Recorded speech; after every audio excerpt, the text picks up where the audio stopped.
curso do Saber Direito desta semana trata de lesões corporais, os aspectos gerais, as lesões graves, qualificadora, minorante e substituição penal, além de lesões culposas, violência doméstica e funcional.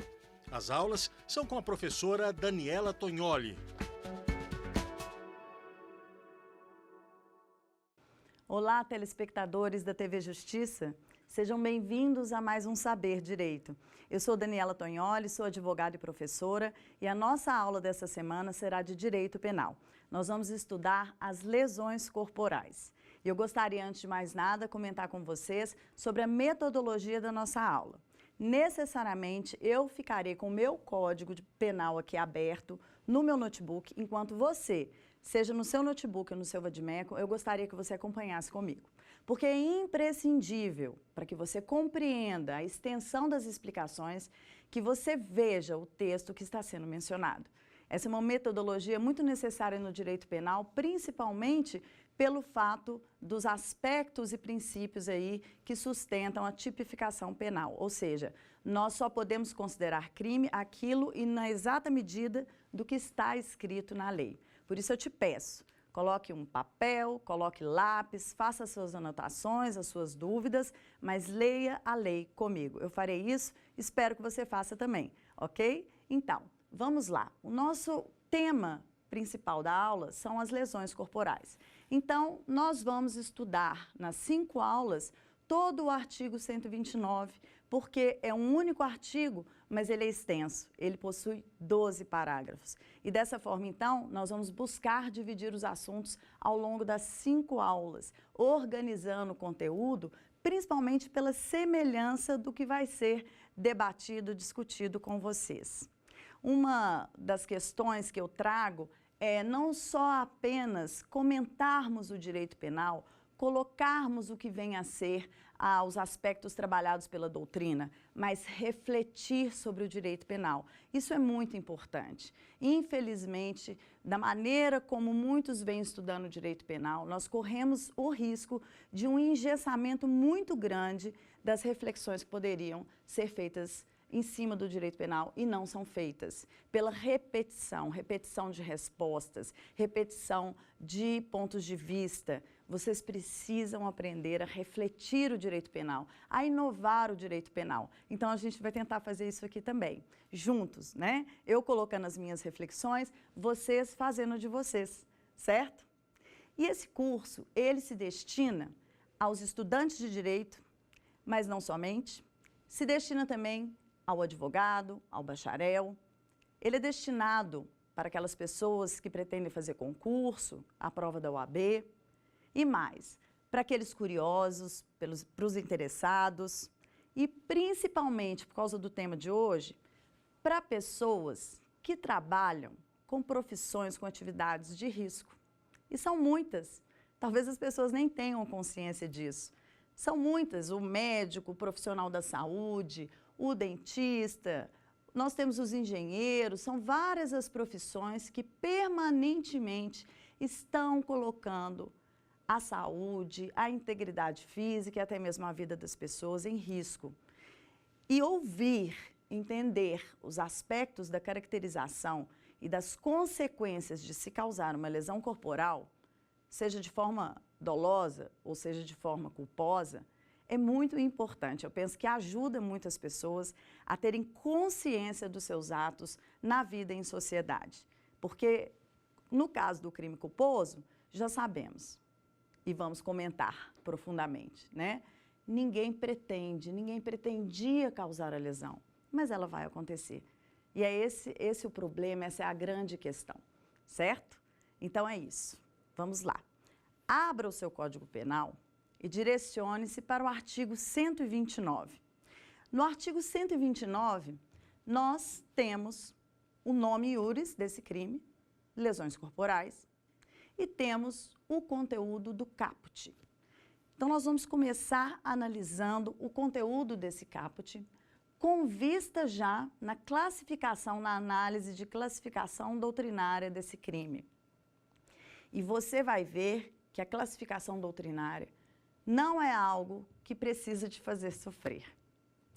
Eu costumo dizer que se você compreender de onde é extraída a classificação doutrinária e qual a função que ela vem exercer no direito penal, auxiliando o operador do direito, auxiliando a compreensão que nós devemos ter sobre a análise do caso concreto, então você, sozinho, com seu Código Penal seco em mãos, você consegue fazer a classificação doutrinária, você consegue extrair toda a informação que você precisa para entender, para expressar o que você extrai dali. Então, olha só, o artigo 129 fala: ofender a integridade corporal ou a saúde de outrem, pena reclusão, ou melhor, pena detenção de 3 meses a 1 ano. Olha, vamos ficar no caput e vamos falar de tanta coisa.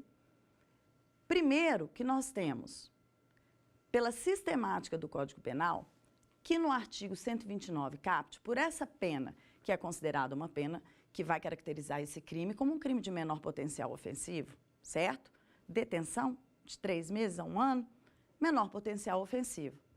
Por isso, inclusive, que a competência vai ser do Juizado Especial de Pequenas Causas.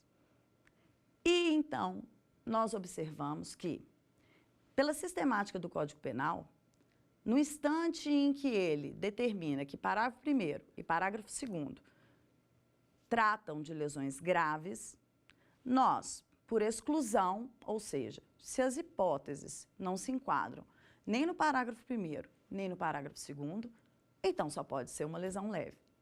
Então, por exclusão, a lesão é leve e ela, então, vai se enquadrar na pena do caput.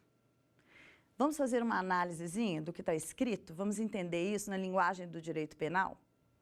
Quando o legislador fala que o crime, que a ação criminosa é o ofender a integridade corporal ou a saúde de outrem, já consegui todas as informações que eu preciso para essa primeira etapa. Ofender, o verbo, o núcleo do tipo, ele me diz: tem que ofender, seja a integridade corporal, seja a saúde. Tem que ofender. Logo, eu concluo que esse crime é um crime material. Ah, professora, mas você já sabia essa resposta. Não, eu vou te explicar, para você fazer o raciocínio sozinho. Se eu te der um exercício para você agora converter o crime do artigo 129 de lesões corporais em um crime formal, o que você faria? Rabisque aí na sua frente. Eu te sugiro, então, a modificar o verbo. Porque na medida em que o verbo é o ofender, eu entendi que só com ofensa é que o crime será consumado. Por isso ele é material. Porque nós estamos falando no direito penal, quando o legislador ele cria a tipificação, ele diz para você, ele não te proíbe de fazer alguma coisa, ele diz: se fizer, pena, ou seja, se fizer, é crime. Então, nessa metodologia, nessa sistemática do código, como ele é escrito para nós, o que eu entendo? O que o Código Penal está querendo proteger? Está lá no texto. Se você observar, o artigo 129 ele está inserido na parte especial, né, no título 1, dos crimes contra as pessoas. Opa, isso já está me falando muita coisa. Estamos protegendo, primeiro, bem jurídico, a sua importância é a pessoa. Mas o capítulo 1 vai falar dos crimes contra a vida. E a lesão corporal, que é o capítulo 2, o tipo 129 inteiro, constitui o capítulo 2, ele está sendo claro, são as lesões corporais. Então, o que o direito penal está tutelando? Qual o bem jurídico? A integridade corporal ou a saúde das pessoas. As pessoas no direito penal são as pessoas físicas, somos nós, pessoas humanas, porque não podemos dispensar o entendimento de que o direito cria a ficção da pessoa jurídica. Então, nós não estamos falando de pessoa jurídica, estamos falando de pessoa natural. Então, feito isso, você, então, para fazer o meu exercício, já compreendeu o bem jurídico. Esse nós vamos manter, porque essa é a finalidade da tutela do Estado, proteger esse bem jurídico. Mas faz aí uma conversão, torna o crime material um crime formal. Então, Se eu fosse fazer esse exercício que eu estou te propondo, eu mudaria o verbo. Eu vou usar um verbo, por exemplo, o atentar. Atentar contra a integridade corporal ou a saúde de outra pessoa. Esse atentar, que inclusive é um verbo ruim de ser usado na tipificação para ser o núcleo do tipo, porque ele traz uma amplitude muito grande, né? O que é o atentar? Mas enfim, não estamos diante desse tipo, estamos apenas fazendo um exercício mental. Você veja que atentar, o que é atentar? Olha, eu tô atentando contra a saúde, ó, vou dar uma paulada em alguém, eu estou atentando, vou atentar. Vocês entenderam? Eu ainda não fiz. Porque o ofender é efetivar a paulada, é ferir a pessoa.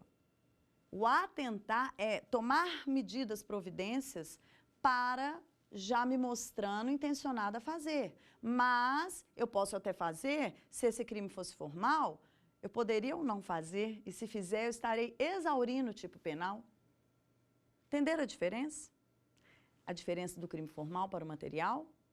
Então, se você tivesse a sensibilidade de perceber o alcance do verbo, você sozinho saberá se é um crime formal, se é um crime material e até mesmo se é um crime de mera conduta, né? Porque o de mera conduta, ele não diz por quê, ele diz assim, vamos criminalizar a conduta de eu virar o pescoço para a direita. Aqui, gente, exemplos cretinos para você entender, do simples para o complexo, ok? Então, se eu quisesse, fosse legislador e quisesse tornar a conduta de virar o pescoço para o lado um crime, e eu dissesse que é crime virar o pescoço para o lado direito, eu teria um crime de conduta. Por quê? Porque o legislador não perguntou por quê, para quê, com qual finalidade.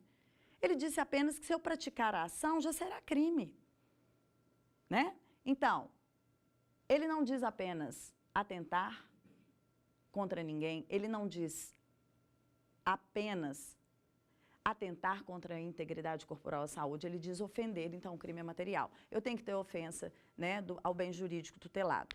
Então, a partir disso aí, o tipo ainda me informa. Quem? Quem pode? Quem pode praticar esse crime? Todas as vezes que o verbo, depois do verbo, não se especifica o sujeito ativo, é porque ele pode ser qualquer pessoa.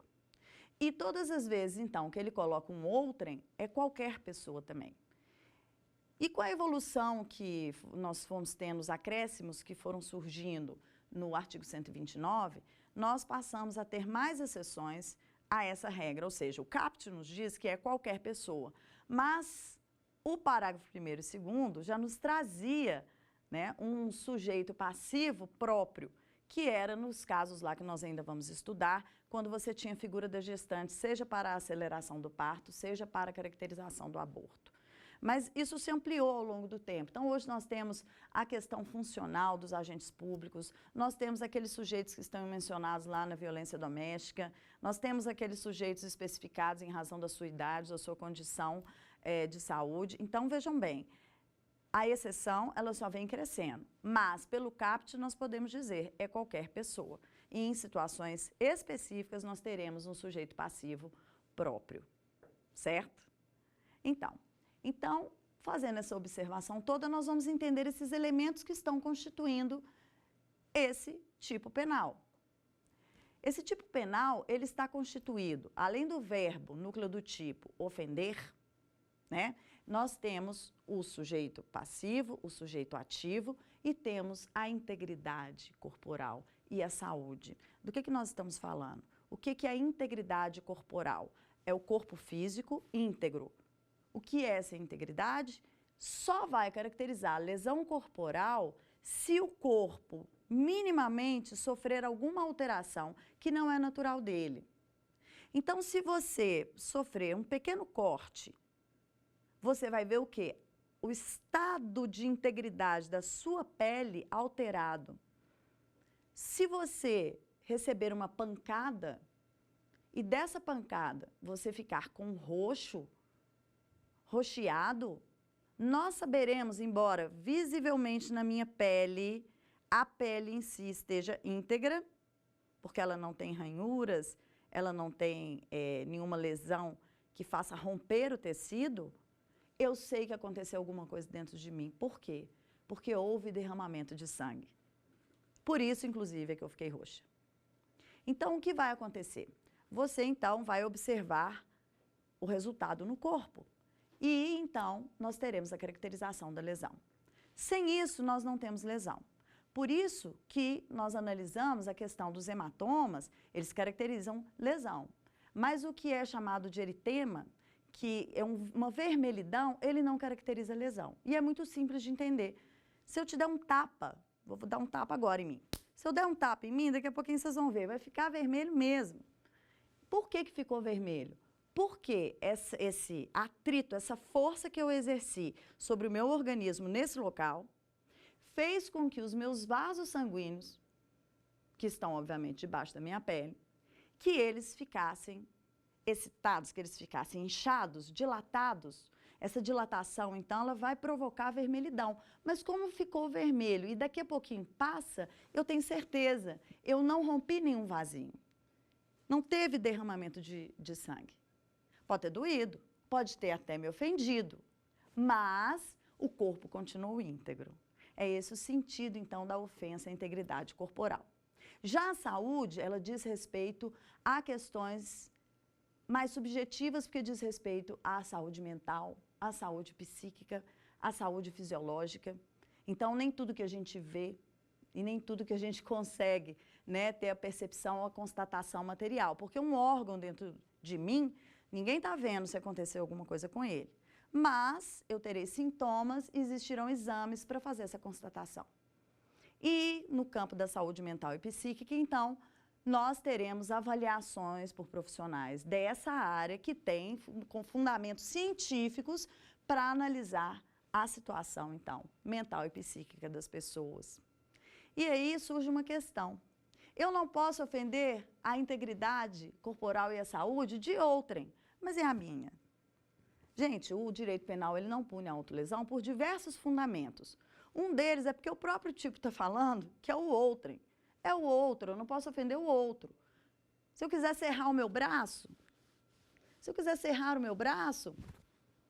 e você pensa assim, mas se eu estiver presente, eu deveria interromper, eu deveria te impedir. Veja, você pode até me impedir, você pode até se esforçar para isso, mas, primeiro, você não é obrigado a se esforçar. E segundo, eu posso, inclusive, entender que isso tratou-se de um constrangimento ilegal. Que absurdo, eu estava tentando te salvar. Sério, sério se formos levar a cabo a interpretação do Código Penal.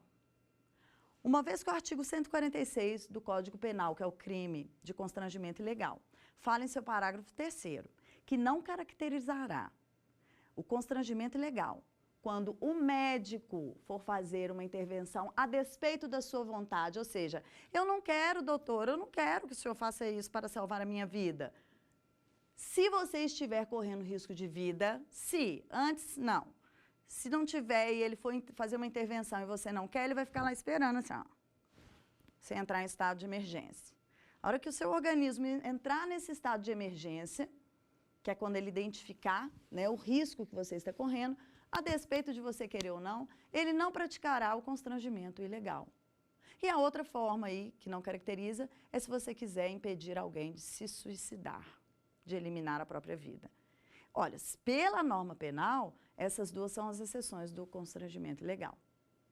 Então, se eu estiver aqui serrando meu braço, por pior que seja, por mais horrível que seja, né, você não pode, não deveria fazer nada para me impedir, porque eu estou me tratando como eu acho que eu devo ser tratada, como eu quero fazer comigo mesma. E o direito penal não me proíbe. Então, nós começamos a refletir sobre diversas questões, porque no CAPT nós estamos numa lesão corporal leve, e essa lesão corporal leve, ela vai nos dizer, então, que se ela é leve, os resultados não são, as consequências, o tipo de lesão, ele não vai nos causar nenhum espanto, nenhum sofrimento excessivo. Certo? Então, a gente começa a fazer outras perguntas. Ah, mas e um arranhãozinho? Arranhãozinho. Sabe assim, quando lasca, tira uma pelinha? Então, isso também é lesão corporal? A gente vai condenar uma pessoa por isso? Daí questiona-se a questão da aplicação do princípio da insignificância, né? Eu entendo que não, que o princípio da insignificância não deveria ser aplicado. Minha forma de entender, né? O Bittencourt mesmo, ele diz que deve-se aplicar o princípio da insignificância, porque, afinal de contas, a lesão é insignificante, a repercussão disso. Mas, veja bem, a experiência nos mostra que, quando é um raspãozinho, uma lesãozinha, que foi sem querer, culposa, ok. Mas, quando ela resulta disso, porque simplesmente o agente, embora já tenha atingido o seu corpo, não pôde continuar, não teve condições, não te acertou como queria, a probabilidade, talvez, dele insistir em ofender a sua integridade corporal e a sua saúde, ela existe. Né? Então, é um cuidado, seria uma forma de coibirmos a ação continuada desse indivíduo, certo? Mas, enfim, o entendimento majoritário é de que se aplica, sim, o princípio da insignificância. E aí vem uma outra questão. E eu posso disponibilizar, eu falo assim, eu quero uma lesão, eu quero me lesionar. Mas hoje eu não estou muito afim, você não quer me lesionar por mim, fazer esse favor? Não entre nessa furada, porque você estará ofendendo a integridade física, né, a integridade da saúde fisiológica, psíquica e mental, eventualmente, dessa pessoa. Você estará se enquadrando no caput do artigo 129, certo? Então, nós questionamos muito a questão, por exemplo, do relacionamento sadomasoquista, mas no relacionamento sadomasoquista, né, ou reciprocamente, ou as pessoas que estão ali se relacionando, elas querem ou se submeter à dor ou provocar a dor do outro, você veja que é porque eles gostam mesmo, ninguém reclama. Porque se a pessoa distorcer o assunto, e acontece, não acontece, se a pessoa distorcer, se você propuser para alguém, vamos fazer um relacionamento sadomasoquista? A outra fala, vamos. E aí, então, vamos lá, vamos praticar os atos de sadomasoquismo. Se a pessoa, por exemplo, que tem as marcas no corpo, resolver virar o jogo, e você, inclusive, sem prova nenhuma do consentimento, você vai ser acusado de que praticou lesão corporal, e é possível provar que foi você, é lesão corporal, se você não tiver essa situação bem esclarecida, né? Então, na verdade, quando o pressuposto é da questão da disponibilidade, eu estou disponibilizando o meu bem jurídico, e o direito penal entende, que essa é a visão também majoritária da doutrina, que não se preocupa, permitimos essa parcial aí disponibilidade, não é absoluta, nas lesões leves, e desde que os atos, eles não sejam atos que ofendam a própria moralidade. Você vai falar assim, e o sadomasoquismo?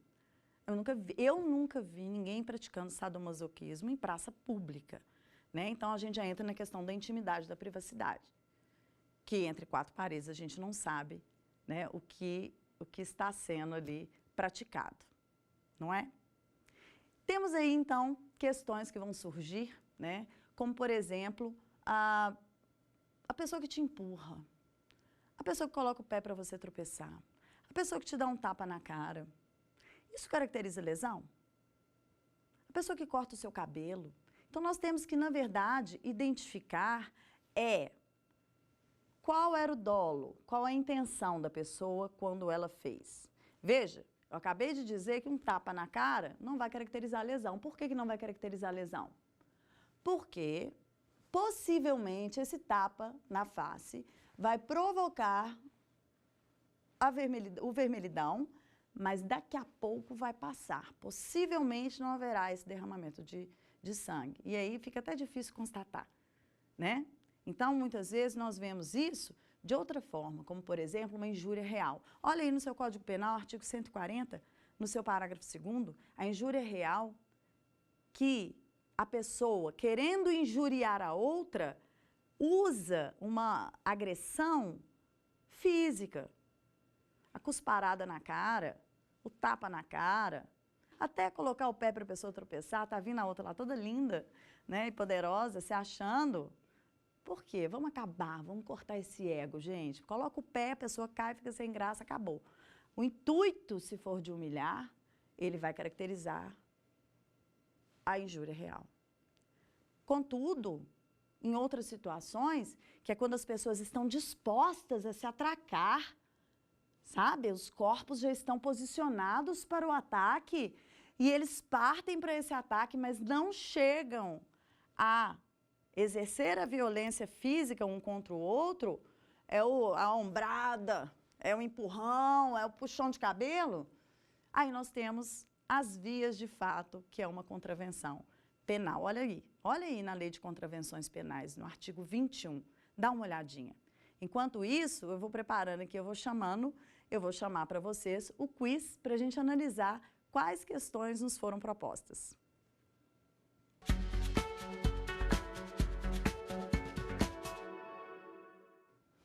Então, sobre a autolesão, acabamos de falar sobre isso. Podemos afirmar, exceto, ou seja, vamos verificar nas respostas quais são verdadeiras para a autolesão e qual não é verdadeira. A gente acabou de falar que a autolesão, eu estou pegando meu bem jurídico e fazendo dele o que eu quero e eu mesma estou fazendo isso. Então, veja bem, a autolesão, ela caracteriza a lesão culposa? Primeira opção. Ela não é crime? Segunda opção. Pode ser meio de execução de outro crime? Caracteriza consentimento da vítima? Vamos ver que resposta? E eu comento para vocês. Olha só, caracteriza lesão culposa. Como a pergunta, ela me remete a uma exceção, ou seja, ela pergunta o que não é, então nós podemos, pela questão que nos foi proposta, obviamente concluir que a autolesão não caracteriza crime. Mas em relação às outras respostas, olha só, não é crime, ok, pode ser meio de execução de outro crime, por quê? Essa questão C, ela foi muito oportuna para a gente estender os esclarecimentos, né? Então, a autolesão, ela vai caracterizar um consentimento da vítima quando? Quando eu, já estou partindo para D, mas vou voltar na C. Quando eu autorizei a pessoa a fazer autolesão, a me lesionar, na verdade, ela está me lesionando por mim. Quando isso acontece e eu mantenho as coisas nesse estado, isso então vai caracterizar um consentimento meu. Nossa, ele está te ferindo. Não, eu deixei, eu gosto. Agora, a hipótese seguinte, a hipótese da letra C, ela vai nos falar quando eu pego a autolesão e uso como meio de execução de outro crime. É a hipótese, por exemplo, do incapaz. Se você tem um incapaz sob seus cuidados, de forma que a incapacidade dele não permita a ele compreender, tá? O perigo que ele corre, o risco, as consequências de certas ações. Por exemplo, se você der um instrumento que vai feri-lo e disser para ele, fira-se, e ele então não compreendeu que isso vai causar dor, que isso vai causar sofrimento, que isso vai ter desdobramentos e consequências, eu posso estar intencionada a causar lesão nessa pessoa incapaz, mas não querendo eu mesma praticar o ato, eu conduzo essa pessoa a se autolesionar. E aí, então, eu estaria praticando crime de lesão corporal contra essa pessoa. Por quê? Porque a autolesão só vai ser admitida no nosso sistema jurídico se a vontade for dele. E no nível de incapacidade que eu estou descrevendo, poxa vida, a pessoa sequer entende as consequências daquela lesão, daquela autolesão. Então, ela não tem a consciência necessária, a capacidade necessária de dar consentimento. Ele é inválido. Mesmo que você fale assim, posso fazer? Aham. Mas como nós sabemos que ele não compreende a consequência, nós não respeitamos essa vontade expressada porque ela não foi refletida. Né? Não é realmente a vontade da pessoa, porque ela não tem essa capacidade. Então, veja que eu causei lesão corporal usando ele como meio de execução. E eu me tornei o autor mediato. Né? Ou seja, o imediato é aquele que pega e faz. E o mediato é aquele que conduz a situação, pratica o crime, né, normalmente a partir de terceiras pessoas. Certo?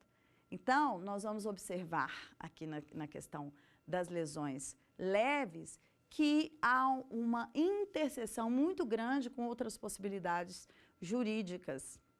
Né? Porque, apesar de que quando a gente fala em autolesão, a gente não está aqui classificando, né? Mas também é muito difícil, porque, veja bem, você poderia perguntar para mim assim, mas A gente faz isso todo dia. Você falou que eu não posso pedir para uma pessoa me causar uma lesão. Mas quando eu furo a orelha, quando eu coloco um piercing, quando eu, enfim, até quando eu pratico um procedimento médico, cirúrgico, que vai ofender a integridade do meu corpo, mas eu escolhi fazê-lo, uma cirurgia plástica, por exemplo, e aí, como é que isso fica? Porque você acabou de dizer que não pode. Não, mas aí entra uma questão do direito penal, que é o seguinte: o direito penal, o sistema jurídico, ele tem um nível de permissividade. Então, existem aquelas situações que o risco é permitido. Até porque a gente faz isso o tempo todo. Você veja bem, dirigir veículo automotor é um risco permitido, porque já se sabe que na condução de veículo automotor, o risco de se envolver ou de causar acidente é muito grande, que normalmente quando isso acontece, dificilmente as pessoas saem, né, desse abalroamento entre veículos, saem sem nenhum tipo de lesão, de trauma. E, no entanto, é permitido. Claro, foi convencionado em sociedade. Foi convencionado que eu posso usar brincos, que para isso você pode fazer o furo. Foi convencionado que, apesar de não ser uma emergência, eu posso optar, desde que seja através de um médico, de pessoa capacitada, eu posso optar. Agora, veja bem, eu não vou poder fazer a cirurgia estética, por exemplo, com uma pessoa que não está habilitada profissionalmente para isso. Olha que diferença. E nós temos visto muito disso, não é verdade? Por quê? A questão é, todo mundo faz, todo mundo pode fazer. É simples, mas requer cuidado, o dever de cuidado, requer preparo. Então, é permitido com o mesmo nível que é oferecido o risco para as pessoas.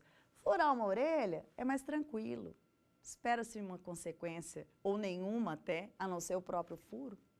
Mas proceder uma cirurgia plástica, aí não, aí tem que ter formação, tem que ter técnica. Se você não é médico, se você não é cirurgião plástico, você não pode fazer. Então, este risco nós não autorizamos, não é? Porque, ou seja, nós estaríamos condenando essa pessoa a um resultado gravíssimo na vida dela. Porque isso poderia levar, inclusive, até mesmo à sua morte, né? Então, é uma preocupação do direito penal. Certo? Vamos dar uma olhadinha em mais um quiz?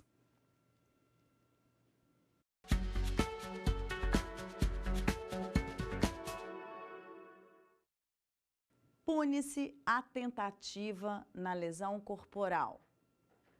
A, culposa. B, dolosa. C, préter-dolosa. D, recíproca. Também gostei muito desse quiz aqui que apareceu, para a gente complementar uma ideia, uma informação que vinha sendo trabalhada desde o começo da aula. Quando eu falei para vocês que o crime de lesão corporal é um crime material, porque ele se consuma quando você tem a ofensa à integridade corporal ou à saúde da pessoa. E a pergunta é, quando é que vai se punir a tentativa? Então, primeiro vamos refletir sobre a tentativa na lesão corporal. O crime de lesão corporal admite a tentativa na medida em que estamos falando de um crime material, então nós não temos dúvidas disso. Quer dizer que a pessoa que parte para a agressão, que parte para aquele ato de violência que vai ofender a integridade ou a saúde de outrem, ele pode, no meio do caminho, ter a sua ação interrompida contra a sua própria vontade, caracterizando, assim, a tentativa. Totalmente fácil e compreensível. Mas o que a questão está querendo saber de nós é se, ou em qual hipótese, não é, nós teremos essa lesão corporal caracterizada, sendo certo que as 4 opções, elas existem para a gente dentro do crime de lesão corporal. Porque o crime de lesão corporal, ele pode ser culposo, ele pode ser doloso, e via de regra ele é préter-doloso, ou nós temos a figura também das lesões recíprocas. Então, é importante chamar a atenção de vocês, para a gente vir aqui consultar qual seja a resposta, enquanto isso você reflete, que é o seguinte: quando eu vejo a topografia do Código Penal, eu então enxergo, né, a distribuição dos temas feito pelo legislador. Necessariamente, via de regra, os crimes são dolosos. Nem todos os crimes vão ter a sua modalidade culposa, mas quando tem, está avisado no próprio corpo do artigo. Isso também vai acontecer com o crime préter doloso. Então, eu não tenho dúvida quando ele existe. Nós não temos dúvida, portanto, quando lemos o artigo, que existe essa previsão, tanto do préter doloso quanto do culposo, que ainda serão objeto dos nossos estudos em outras aulas. Então, o que vai acontecer aqui? Vamos refletir da possibilidade de tentativa num crime culposo, num crime doloso, préter doloso, em lesões recíprocas. O que acontece? Se eu agir com culpa, e vocês apreenderão com mais detalhe o sentido de culpa, mas o culposo é aquele que eu não pretendia o resultado, como é que eu posso estar tentando fazer algo que eu não pretendo? Por outro lado, o doloso é aquele em que eu quero o resultado, ou pelo menos assumir o risco de produzi-lo. Então, se eu quero, intenciono e parto para a ação, você consegue ou não ver a tentativa? E o préter doloso? Pensa comigo. O préter doloso é aquele em que eu tenho dolo no antecedente e a culpa no consequente. Se o resultado vai ser o culposo, a reflexão passa pelo mesmo princípio, pela mesma sustentação do crime de lesão corporal culposo. E no caso das lesões recíprocas, nós veremos que, na verdade, elas acabam não sofrendo a punição, vamos dizer assim, porque ela vai sofrer aquela pena estabelecida, porque elas vão sofrer aí a interferência de uma norma que vai tratar diferenciadamente essa prática da lesão recíproca. Quer ver? Vamos ver o resultado, vamos ver se você entendeu. Então, pune-se a tentativa na lesão corporal dolosa. Por quê? Não sei se você conseguiu visualizar, enquanto eu estava descrevendo o dolo, eu disse, gente, na culposa, a pessoa, ela não tem a intenção de obter o resultado. Como é que eu posso estar tentando fazer uma coisa? E isso, da mesma forma, vai incidir no crime ali préter doloso, à medida que o resultado também será culposo. Agora, no dolo, é absolutamente perfeito e admissível a tentativa e ela será punida, né? Então, enquanto a lesão recíproca, por sua vez, ele descreve uma situação específica de um caso concreto, mas ele não está se referindo. Isso aí é a famosa pegadinha da questão, né? Que é importante a gente falar sobre questão de concurso, questão de prova, que é o seguinte, muitas vezes as pessoas, o estudante, as pessoas que vão se submeter, né, aqueles que estão se submetendo ao concurso, elas têm a impressão de que permanentemente o examinador tem em mente como é que eu vou fazer uma pegadinha. Mas não é não, gente. Muitas vezes é porque, para você conduzir uma resposta, né, de uma questão de concurso, eu tenho que criar situações que verifiquem que você entende a matéria e eu não posso deixar dúvida. Então, quando eu falo assim, a famosa pegadinha, é porque quando você coloca a lesão recíproca, a pergunta é assim, como assim a lesão recíproca? Não, eu sei que eu tenho, né, a modalidade dolosa, eu tenho a modalidade culposa, eu tenho o préter dolo, e essa recíproca. Ela existe, ela está descrita, mas ela não está dizendo respeito, ela por si só dizer que a lesão é recíproca, ela não está dizendo respeito às nossas vontades, até porque pode acontecer dentro do recíproco, o dolo, a culpa, e isso não esclarece nada para nós, né? Então, se eu estou falando de tentativa, eu, de certa forma, estou falando da intenção. Eu sei, sabemos, está provado, que o sujeito pretendia um resultado. Ele só não vai obter por uma circunstância alheia à sua própria vontade, né? Então, veja bem, ainda estamos lá no patamar do caput do artigo 129, estamos aqui falando, né, de tudo aquilo que podemos extrair e refletir sobre esse caput do artigo 129. Então, falava eu para vocês que a questão da autolesão, a questão da disponibilização por parte da vítima desse bem jurídico que me pertence, as situações do cotidiano que podem se enquadrar nisso. Então, eu falava para vocês da questão da atuação de um profissional médico, por exemplo. Então, muitos falam, o médico, então, ele está permanentemente, né, o profissional da saúde, permanentemente causando aí, incidindo em lesão corporal. Mas não vai caracterizar o crime, porque este é o risco permitido.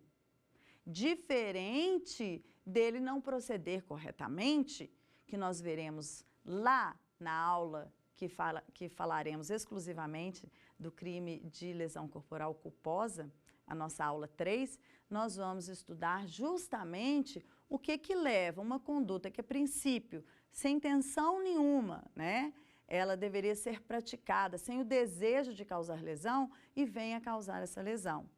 Então, nós teremos sim a hipótese de lesão, mas não porque a conduta não era permitida, mas porque ela não observou aquilo que está disposto no nosso direito.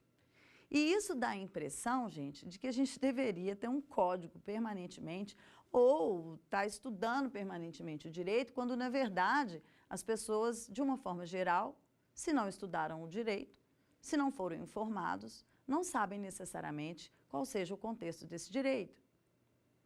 Como se as pessoas fossem analisar o tempo todo as suas condutas. Mas é que as normas, as regras que vão ter impacto no direito penal, elas estão postas para nós desde sempre. É porque a gente não observa, é porque a gente não sentou numa cadeira de um curso superior de direito para dizer, estou estudando direito, estou aprendendo direito. Mas os princípios da nossa educação, na nossa sociedade, no contexto que estamos, neste momento histórico, ele vai impor o ensinamento de certas regras que, na verdade, vão coincidir com a proibição de natureza penal, por exemplo. E olha que eu falei da circunstância atual e o nosso Código Penal é de 1940. Você fala assim, então nós estamos nesse contexto desde 40? Sim, de certa forma, sim. Enquanto tivermos esses crimes vigentes e repercutindo, levando a condenações, estamos concordando com o legislador de 1940, sim. Porque quando nós não queremos mais um crime, quando ele não mais é útil, quando já percebemos que aquilo não funciona, caberia a revogação. Quando os crimes são aqueles crimes de ação penal privada ou de representação, tudo bem, porque a gente começa a notar que na medida em que ele perde o valor, ou seja, aquela norma de proibição, ela perde o sentido para a sociedade, as pessoas vão parando simplesmente de oferecer as suas queixas, as suas representações.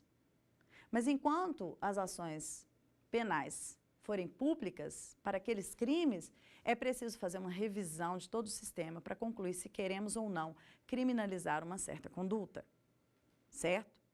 Então, falava isso para vocês, sobre o médico, sobre os profissionais de saúde. Mas aí surge uma outra questão. E na prática de esporte? E no futebol, quando a gente vê, né, um jogador entrando assim, ó, com vontade, com o pé no meio da perna do outro, causando, às vezes, lesões graves, com a ofensa à saúde, porque, às vezes, aquele jogador que sofreu impacto, talvez nunca mais possa jogar pela situação em que o joelho dele, por exemplo, possa estar. Nós tivemos uma situação, vemos aí no cotidiano dos esportes, situações que trazem consequências gravíssimas.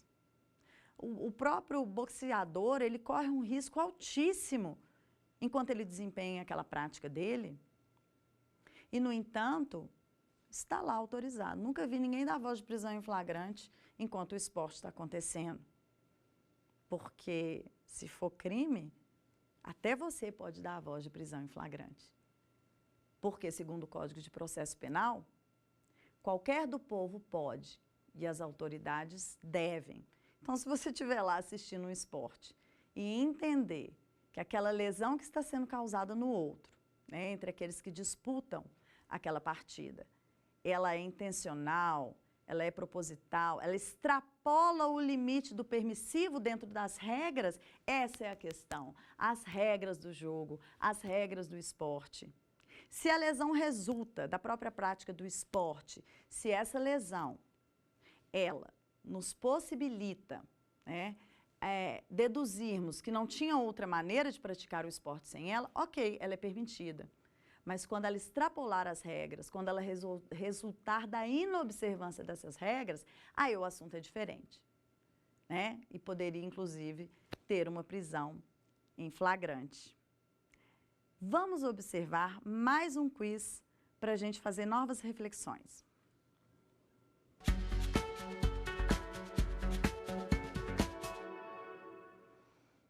Caracteriza a lesão corporal leve, que é do que estamos falando, o caput do artigo 129, com essa pena que nos anuncia que não deve mesmo ser muito grave, mas que eu sei que enquadrou, porque por exclusão não enquadrou nem no parágrafo 1º e nem no parágrafo 2º, é dessa lesão que estamos conversando nesta aula.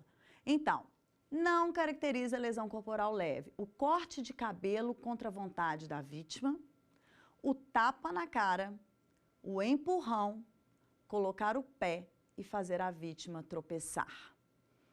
Eu falei disso aqui. Acho até que eu não especifiquei a questão do corte de cabelo. Mas as hipóteses, que algumas estão contempladas ali, eu falei para vocês. Qual é o dolo do sujeito? Qual vai ser a situação em si? Porque se eu coloco o pé e o sujeito dá um trupicão, né? Sabe? Sai, como a gente diz lá em Minas, sai catando cavaco. Mas, ok, ele recupera o equilíbrio e segue, é vida que segue. Então, cadê a lesão? Né? Um tapa na cara por si só, se for apenas um tapa na cara, não vai deixar aquele vestígio que nós precisamos. Então, a outra hipótese nossa, que é o empurrão, se este empurrão também simplesmente gerar o desequilíbrio da pessoa e ela sai catando o cavaco e depois ela se recupera, tá, que daí pode surgir uma briga, mas aí é outra coisa que nós estamos falando. Estou falando, se a coisa para por aí, cadê a lesão? Não é? E o corte de cabelo? Mas não dói, não sangra. Eu vou ao salão, corto meu cabelo, as pessoas fazem isso no cotidiano, como que é isso? Veja que a questão nos desafia a analisar o corte do cabelo contra a vontade da vítima. Vamos ver a resposta, que eu acho que essa aí você já entendeu sozinho com as explicações. Caracteriza a lesão corporal leve, entre essas opções, o corte de cabelo contra a vontade da vítima. Eu não quero que você corte meu cabelo, só isso. Portanto, considerando que o meu cabelo, cheio de chifres, que não para de cair sobre a minha face, mas se eu quero ele assim, é assim que ele vai ficar. Por quê? A menos que eu queira, gente, vamos cortar esse cabelo, né? E chega.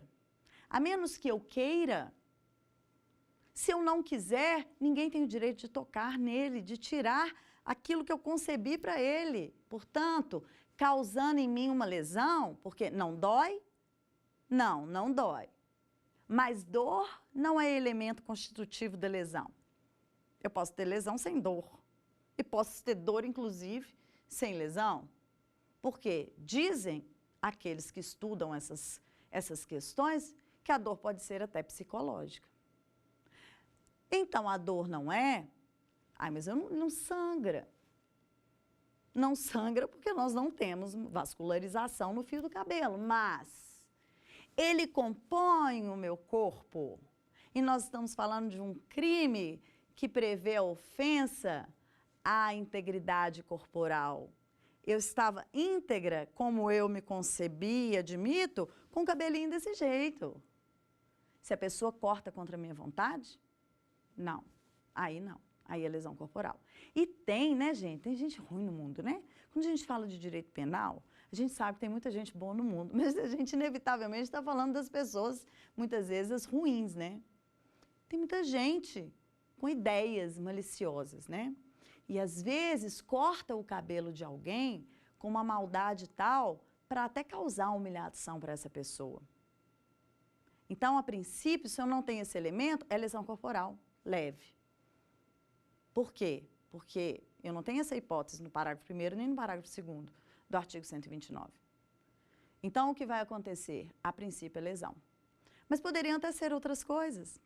O Rogério Sanches mesmo, eu vou mostrar o livro dele que eu trouxe para vocês, mas Rogério Sanches Cunha, Manual de Direito Penal, parte especial, artigo 121 ao 361, o Rogério Sanches mesmo, ele levanta uma hipótese do seguinte, mas tem gente que corta cabelo para vender.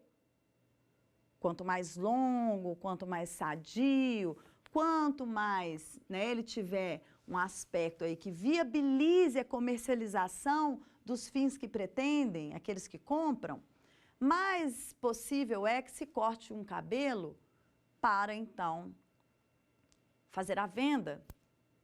E aí ele levanta a hipótese, então, do crime de roubo, porque é uma violência, né, e aquilo tem um fim patrimonial. E sobre isso eu até deixo uma questão para a gente refletir. Eu, você e até mesmo o professor Rogério Sanches. Na natureza jurídica do cabelo, ele entra como patrimônio ou ele entra como corpo?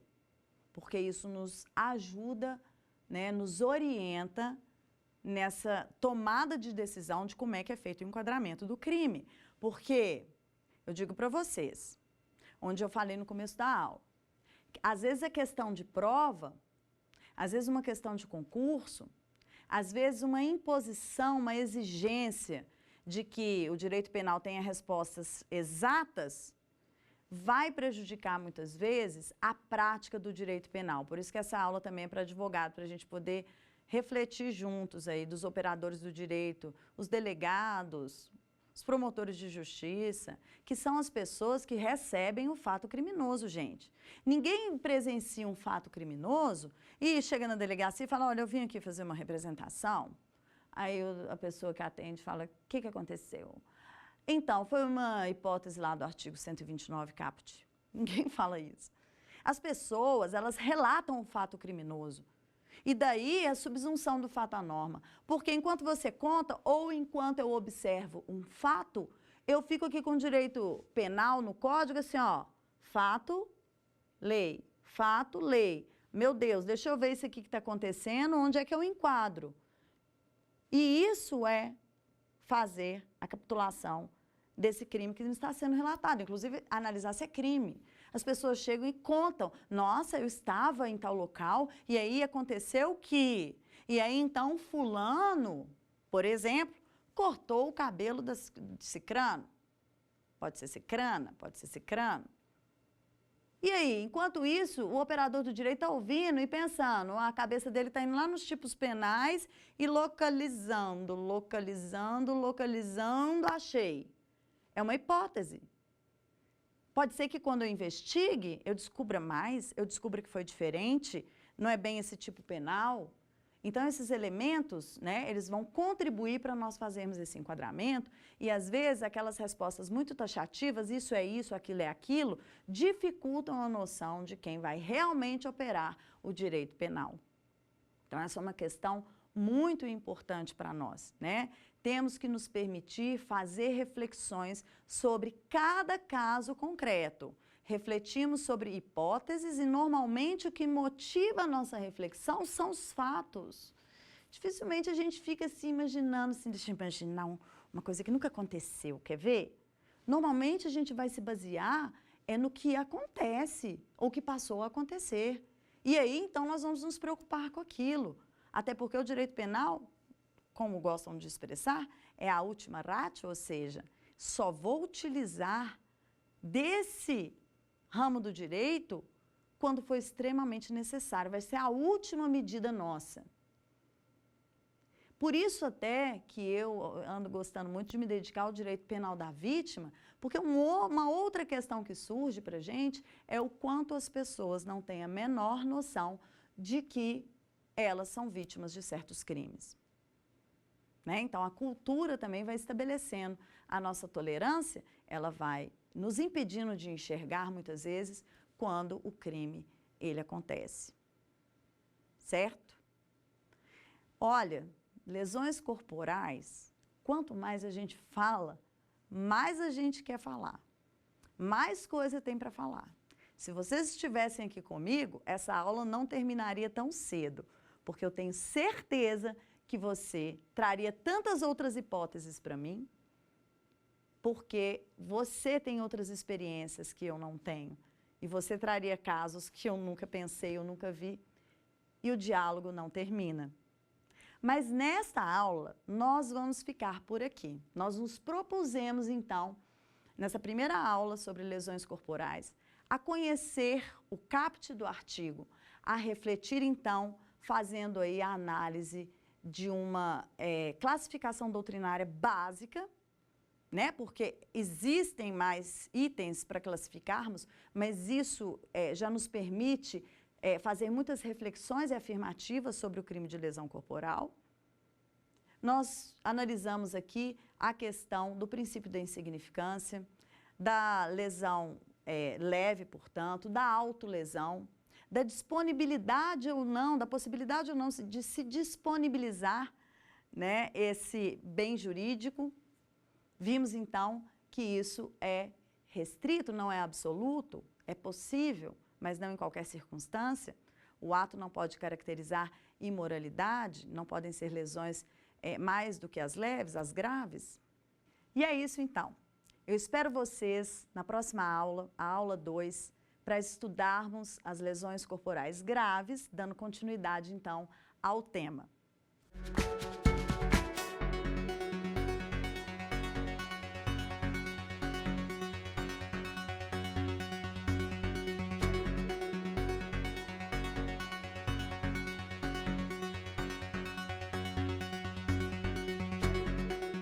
Quer dar uma sugestão de tema para os cursos do Saber Direito? Então mande um e-mail para a gente, saberdireito@stf.jus.br, ou entre em contato por WhatsApp. O número é esse que aparece na tela. Você também pode acompanhar as aulas pela internet. Acesse tvjustiça.jus.br ou nosso canal no YouTube, TV Justiça Oficial.